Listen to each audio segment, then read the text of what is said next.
Every November, at the awful hour of 7 a.m., leaders and members of every different faith sit down at the annual San Francisco Interfaith Thanksgiving breakfast. Imams, Buddhist priests, Jewish and Christian clergy, members of the Ohlone Indian tribe, all pray together. Michael Pappas, executive director of the San Francisco Interfaith Council, presides over all of it. Until I came here to San Francisco, I was never involved in interfaith work and did not understand its power. Emanu-El does a lot of interfaith bridge building, has done so historically, including this annual breakfast tradition. So each year at the breakfast, I marvel as leaders and adherents of all these different faiths sit amicably and in peace, chatting with one another, building alliances, and I think, this is it.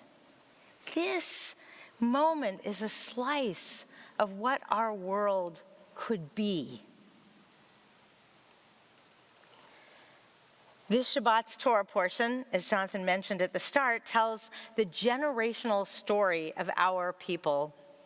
The entire book of Genesis is unique because whereas so much of the rest of the Torah focuses on laws and commandments, the book of Genesis is all about relationships. From Cain and Abel to Abraham and Sarah, and now Toldot, generational stories. Rebecca learns that she is pregnant with twins, an event I fondly think of as the world's first divine ultrasound. Because God tells, none of that like stuff they put on you, God just tells Rebecca, 2 nations are in your womb. 2 separate people shall issue from your body. And sure enough, twins Jacob and Esau are born to Rebecca and Isaac. Now, we don't only have 2 nations, we have so many nations. And among so many religions in our time, we include Baha'i, Buddhism, Christianity, Confucianism, Hinduism, Islam, Jainism, Judaism, Shinto, Sikhism, Taoism, and Zoroastrianism. Those aren't all of them. We Jews, as you know, constitute about 2% of the United States population and about 0.2% of the global population. We gravitate toward Jewish communities, so it's sometimes hard to feel as tiny as we really are relative to our sibling religions. In 2013, when Jonathan and I first arrived as senior rabbis here, Bishop Mark Andrus of Grace Cathedral convened a lunch of all the leading San Francisco clergy and all the denominations to welcome us to town. It turns out that San Francisco is home to one of the most organized, active, and effective interfaith councils in the country. Along with Executive Director Michael Pappas, one of the greatest figures of Bay Area interfaith activity in our time is our very own Rita Semmel. Amazingly, Rita, you're going to have to wave because everyone's looking for you, Rita. Can you put your hands up? There she is. Higher, higher. You can do it, Rita. She won't do it. Okay, you'll find her. She's here with us tonight. Rita turned 102 just 2 days ago. Yeah.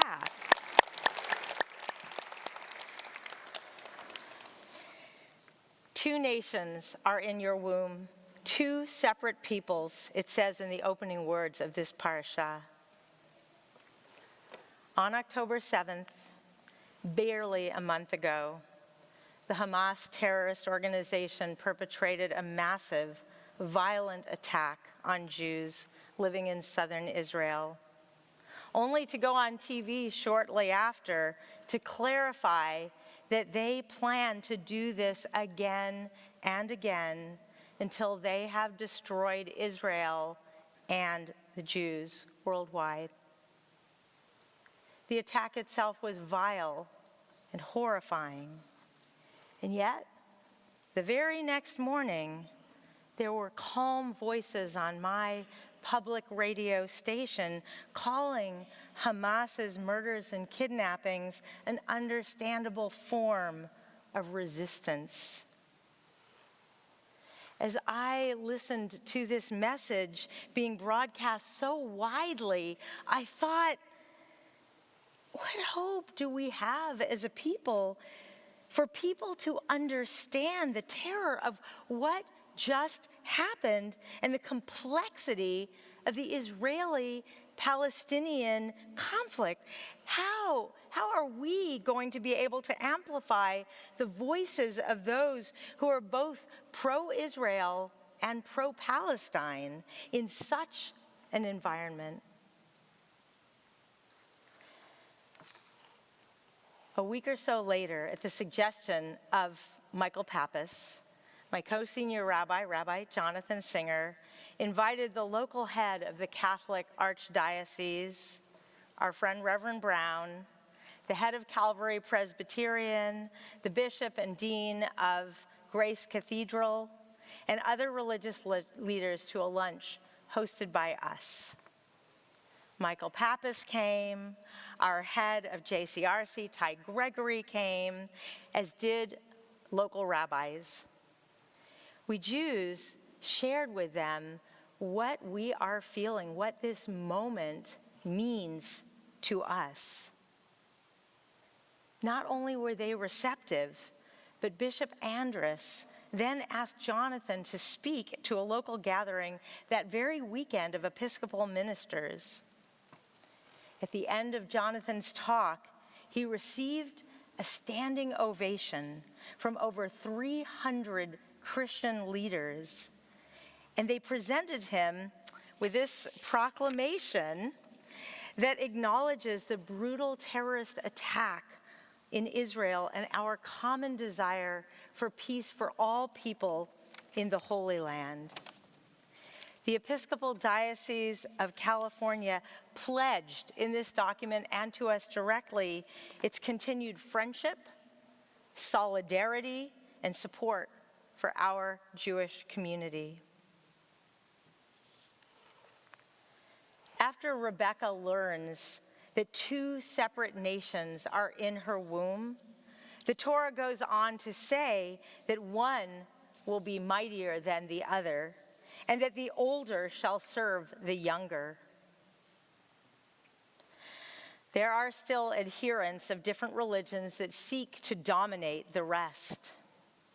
But one of the gifts of living in a liberal democracy is the realization that there are multiple reasonable paths to seek a sense of the divine and to pursue a moral and ethical life.